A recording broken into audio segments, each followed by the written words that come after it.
This is Party Wall Pro, the podcast, where surveyors tell you how they first started and how they've grown their business, making it easier for you to get to the top. Hi, and welcome to another edition of Party Wall Pro, the podcast. I've got Shirley Waldron with me today from Delva, Patman, Redler. Shirley has a bit of a different background, which is quite interesting. She's an architect of training and got sucked into the party wall world.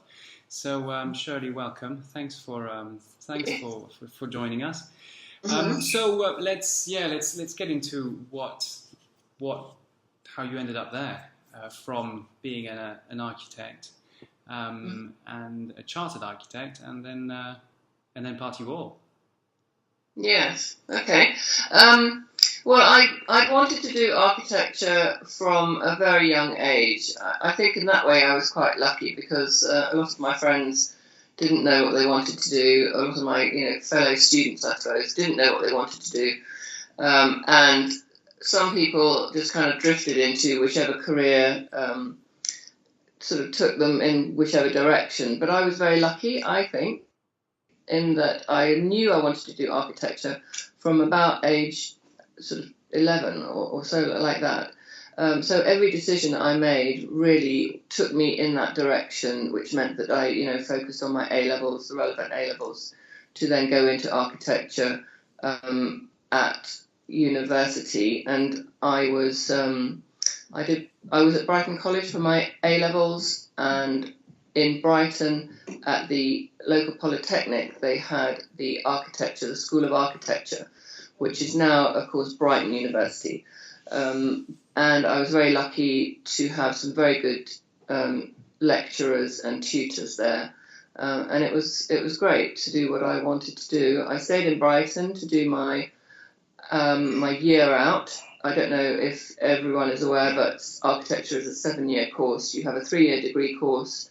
You do a year in private practice or even in government practice. You go back to university to do a diploma, and then you do a final year in practice, and then you can do your part 3. So I did all my training in Brighton, and I did my year out as well in Brighton. And it was only when I finally got my diploma that I wanted to do something different, and I went to live in Guildford, and I worked for an architect's practice in Guildford. In fact, I worked for all 3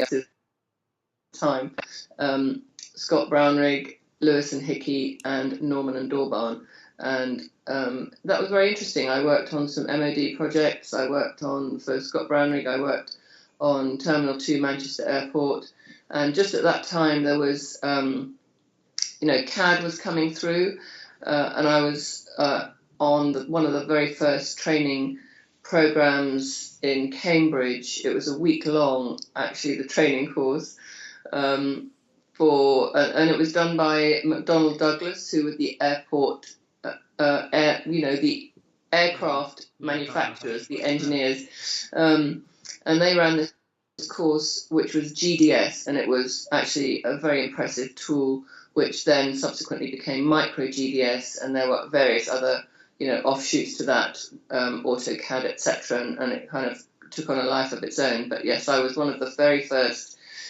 people to train as a CAD technician, I suppose, and a qualified architect, and I did that for years, actually. I had a stint in Singapore where I worked for a firm of architects, and that was by choice. I decided to leave pretty much just as the 2008 recession go back miles, actually, not 2008. That was in 1989, actually, the recession then. And I went to live in Singapore for 3 years, and I did architecture there, and I then stopped doing architecture because I was having too much fun, and I decided I was going to teach English, and I did that. I taught English to mostly Japanese students, but doing that meant I could dictate my own terms really and my own calendar. It kind of freed me up. I ran my own business there basically, teaching English to mostly Japanese students, which was quite an eye opener actually. It was a great place to live. Everything worked. It was very clean and everything functioned. And yet it was in the middle of the most amazing travel opportunities to Indonesia, Malaysia, Thailand, and I visited all those places, and it was great fun. Nice. You did that for how long? Sorry. Yes, I was there for 3 years. I wish I'd stayed a little bit longer, but it was slightly, well, it was completely different from England, as you can probably imagine. And the one thing that was kind of a bit depressing was that there were no seasons, so it was never, cold and dry or warm and wet. It was always very hot and very wet, or very, very hot and very, very wet. And actually, it always got light at 7:30 in the morning and dark at 7:30 in the evening. And there's no way of, marking the passage of time with seasons like we have here, which was something I missed. Anyway, the other thing about Singapore, it was very transitional. Everyone was always just passing through, and you would make friends and then they would leave, and eventually it was time for me to leave. I have actually still got some friends in Singapore who I would love to go and visit, but yeah. Yeah, nice. And then decided to come back to enjoy I the came British back. weather I again. worked for architects.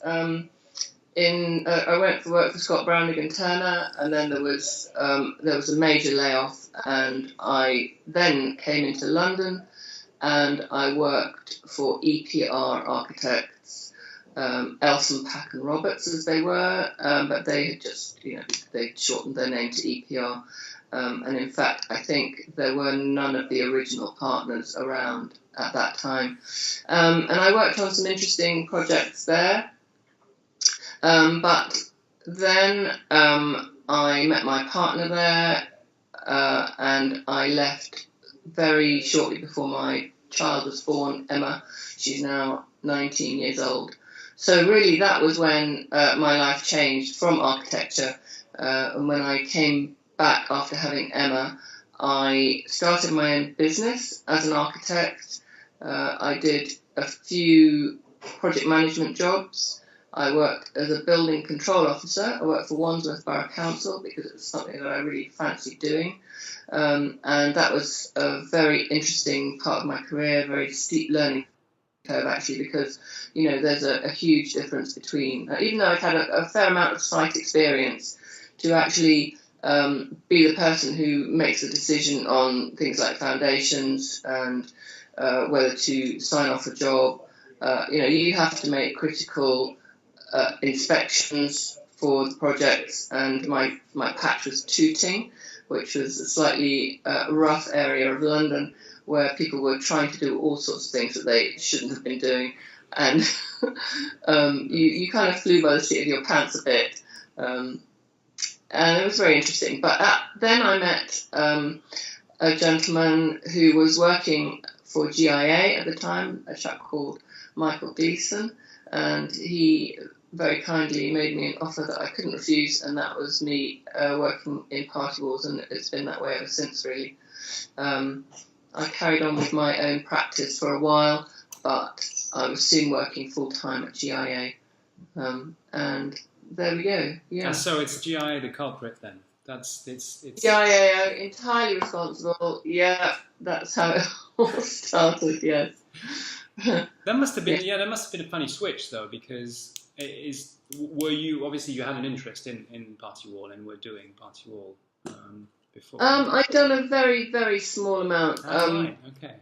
Yeah, hardly anything. But it just shows that you can pick it up. And part of a team, I was I was not on my own to start with. I mean, that would probably have been too risky. But you work as a team, and eventually you get your own. You become the name surveyor, and that confidence, I suppose, in your own abilities and the firm's confidence in your abilities means that you kind of are able to take that on, that role. Yeah. And then how did you manage to get from there to now being famous for working for Crossrail? Okay, infamous perhaps, no famous. All right, I'll have that. Yeah, so it was in 2009, I think I recall. We were just moving down to Brighton.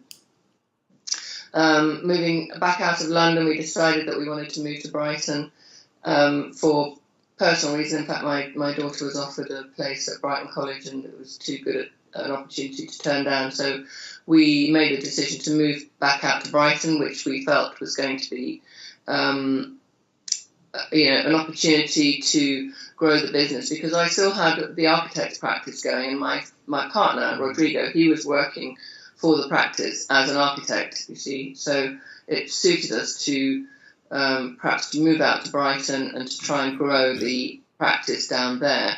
And I would commute in to work on my party wall projects, which didn't quite work out exactly like that. But we still worked in London. In fact, most of our business was still in London, because I suppose that's where the money was, that's where our clients were. So I commuted in.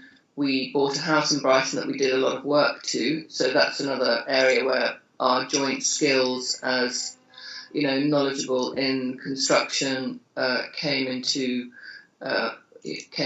became very useful, I suppose. We bought up a house that needed a lot of work doing to it, and we did that work to it, and that's where we live now. So to then, I suppose, become involved in Crossrail, I had a friend who worked for Crossrail. In fact, he was one of the stakeholders in Crossrail, and he rang me one day and said, "Shirley, Crossrail don't really know what their obligations are with regard to party wall matters."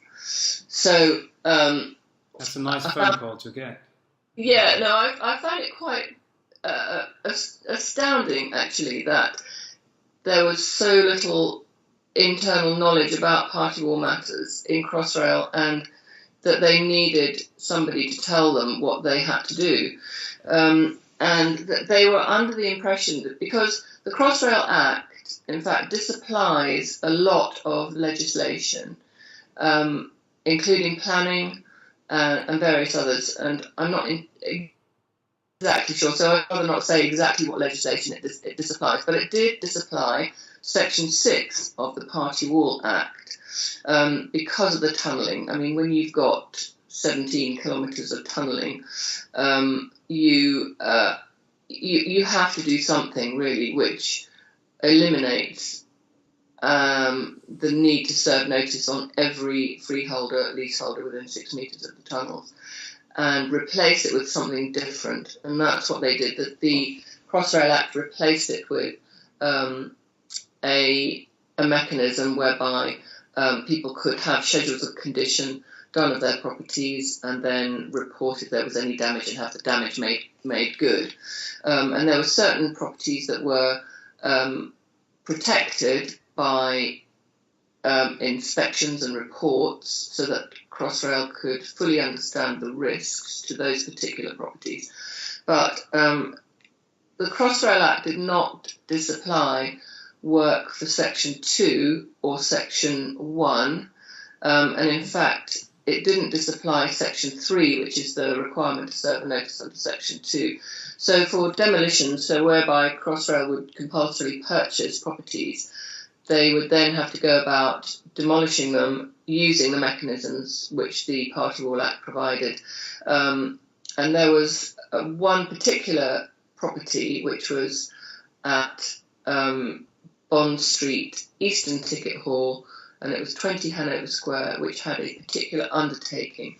And that was a signed agreement between the owners of 20 Hanover Square and they called it the undertaker. They didn't even know who the undertaker would be. In fact, it was Crossrail. And Crossrail was made up of the Secretary of State for Transport and Transport for London. It was a kind of combined government body. But at that time, when they signed the undertaking, they didn't know who, or when they signed the deed of agreement, they didn't know who was who Crossrail were. They did not even exist as an entity. So Crossrail didn't really know what their obligations were with regard to the Party Wall Act. They were under the misapprehension that people would consent to notices, because why wouldn't they? And they wanted to start work. So it was all a bit of a rush, let's say, that they needed advice and they needed to know where they stood. So I told them that they needed to appoint a party wall surveyor. And they had a list of surveyors. It was a kind of approved list of people who they would use, TfL surveyors, and there was a chap called Matt Walker from AKS Ward who was appointed by TfL as party wall surveyor for that one particular site where they knew they needed to do a huge amount of work, because 20 Hanover Square was a grade 2 star listed property, and they knew they wanted to demolish the compulsorily purchased buildings 18 and 19 Hanover Square that they had acquired. And that's how I got on board, really, because I would happily have stayed working for Crossrail and advised them on their obligations under the Act, but this was a slightly different opportunity which came my way, which was to work for Matt Walker at AKS Ward, and together we served all the notices for East and West, and also for Fisher Street.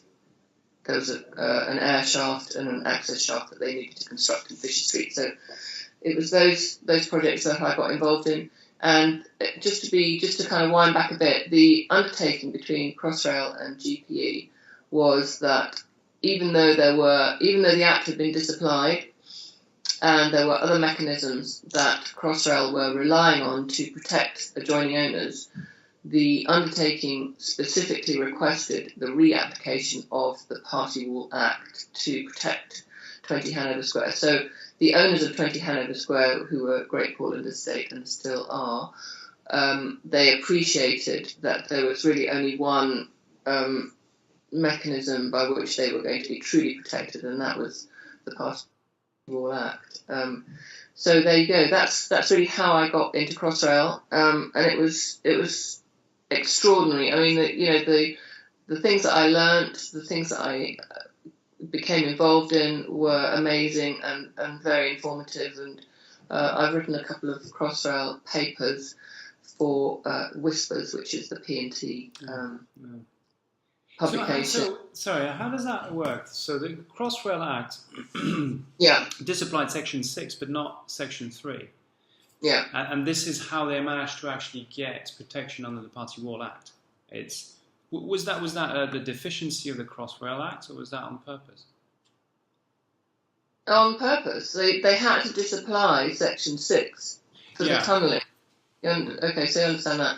But no, this was a specific deed which 20 Hanover Square owners had with Crossrail, because when you see the site, when you see the proximity of 20 Hanover Square to the excavations, the tunnelling, the cross passages, the 5-level basement, all the piling and the excavation, and they needed to keep that building working. I mean, it was occupied by leaseholders and tenants, and they needed that to continue.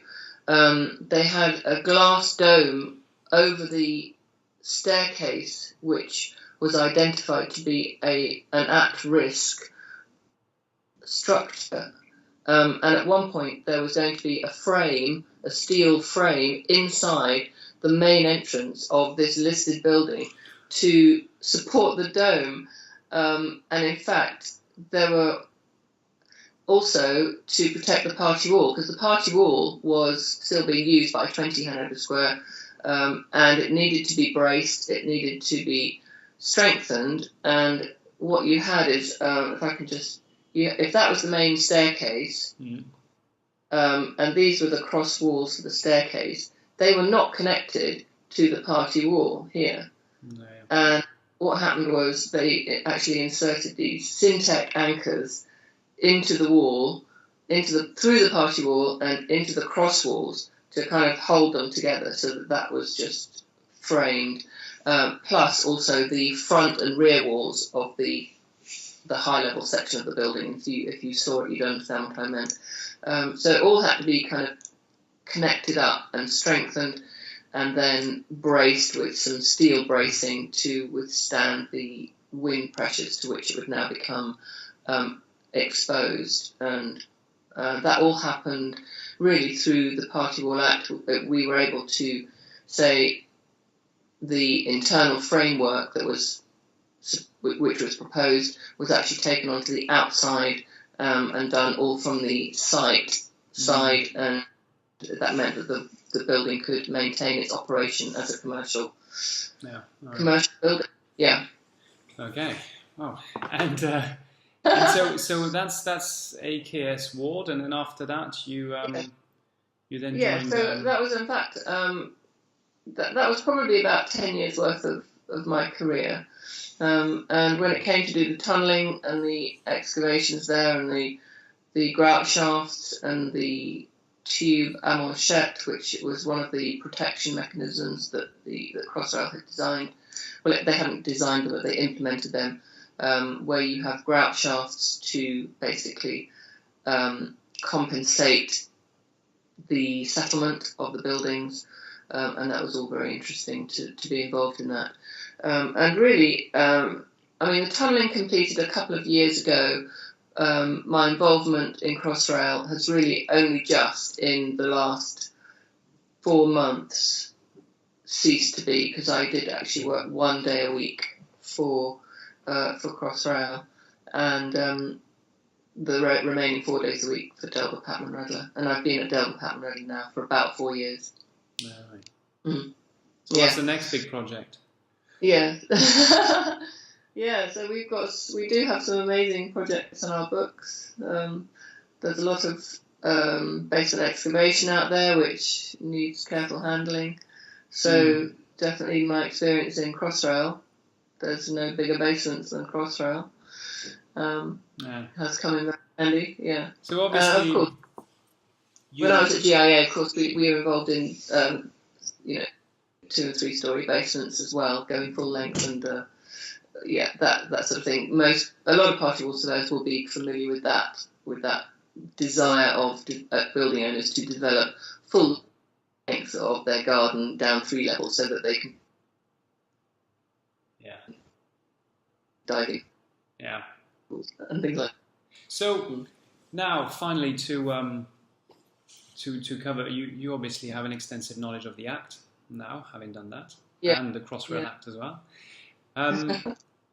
There's a lot of discussions around it should be amended, it should be repealed. There's a lot of stuff that needs updating in the Act. What's your opinion on that? What's your opinion on the effectiveness of the Act, its failings, and what kind of amendments would you push forward if you could? Well, I think the Act, and you need to look at case law, I think, in this situation, because I think since the Act came into being in 1996, there was very little case law initially, and recently it does have been ramped, and case law is coming at us now, not monthly perhaps, but certainly, maybe every 2 months there's a new case law that comes forward. And when you look at it, you think, you can see that people are becoming more litigious.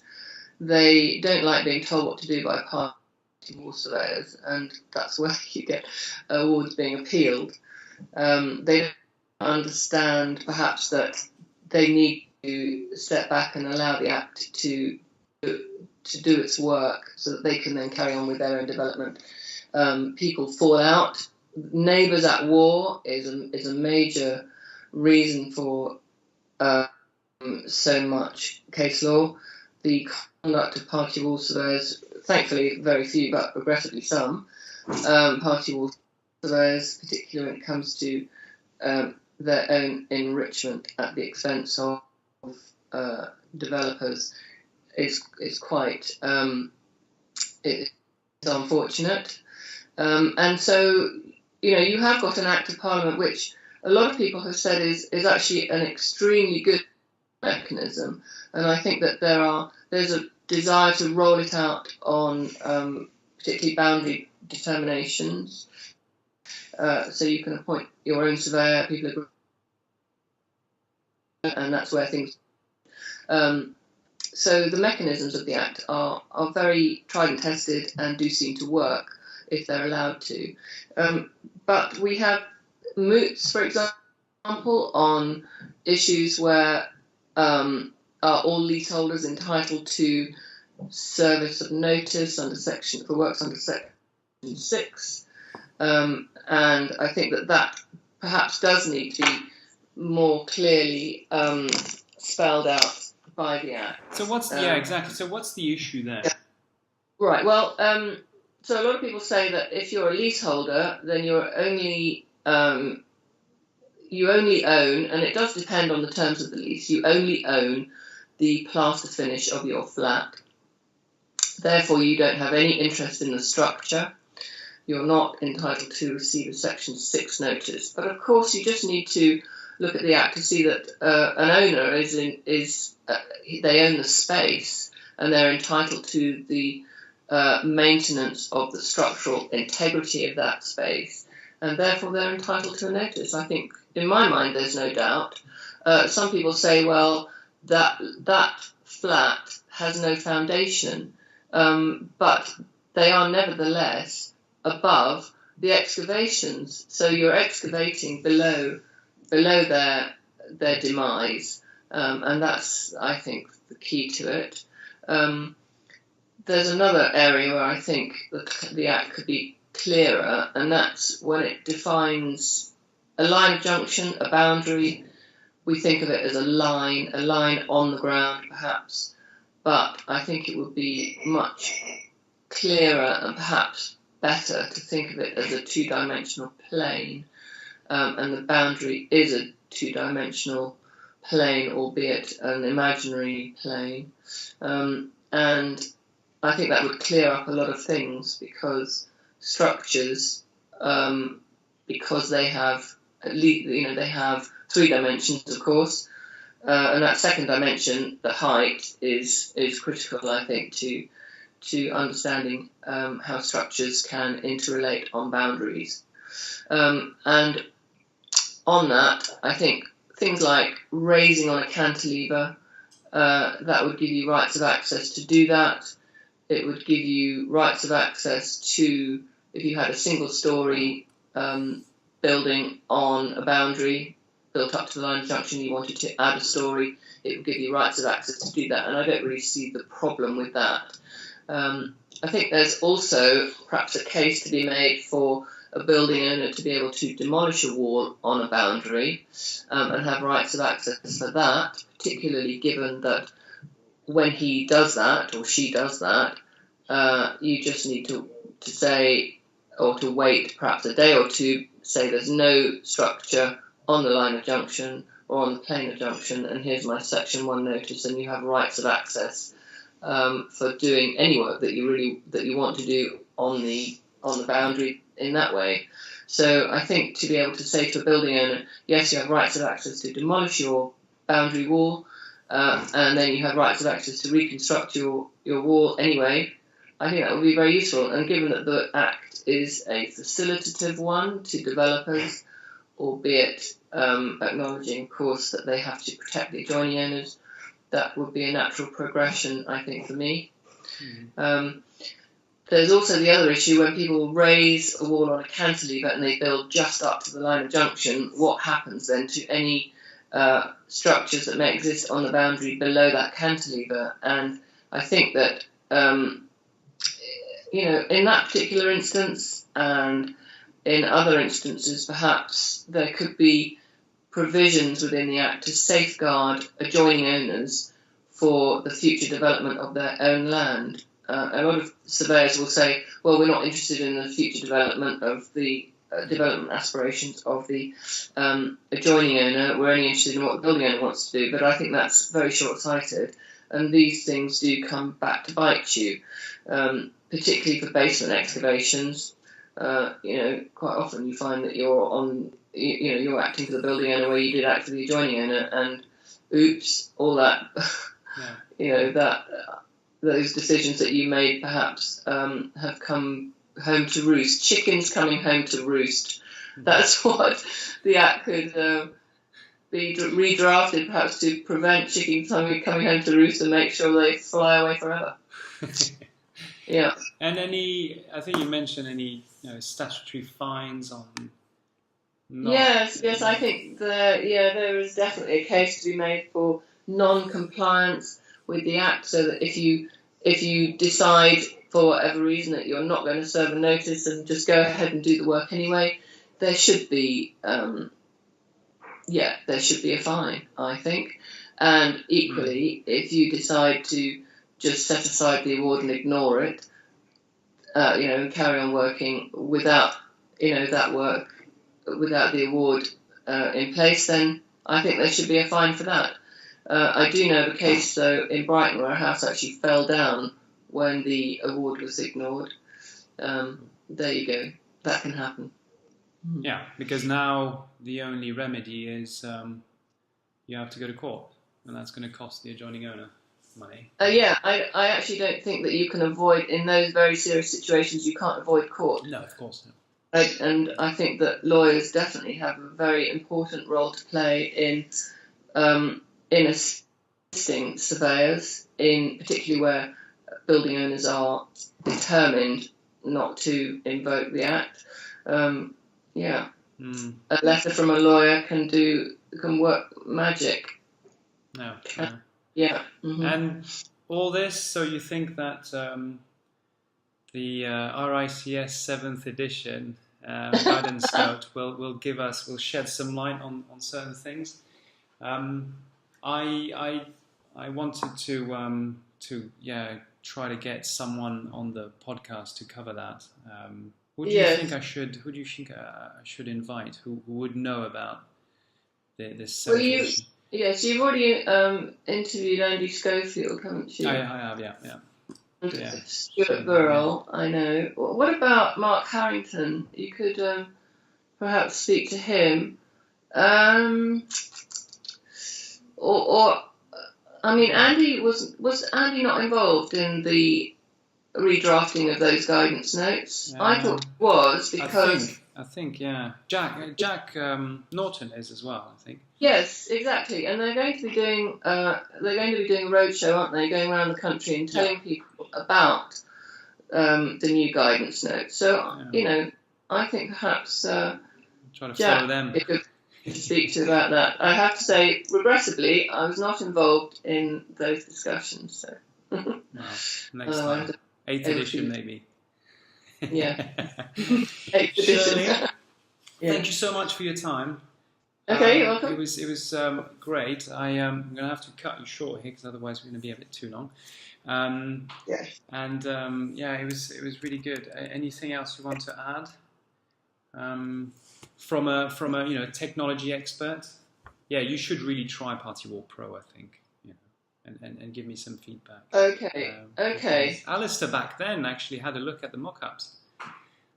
Yes, I've got no doubt that it's a great assistance to a lot of people.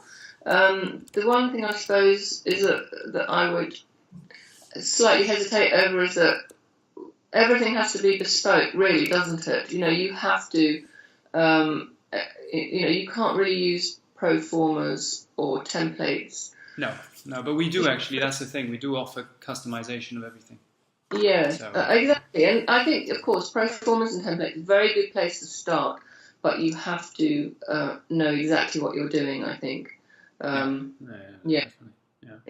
Mm-hmm. But, okay. Well, Shirley, thank you very much. And all right. We'll speak again, I'm sure. Well, yes, I'm sure. Thank you very much, Philippe. Okay. Bye-bye.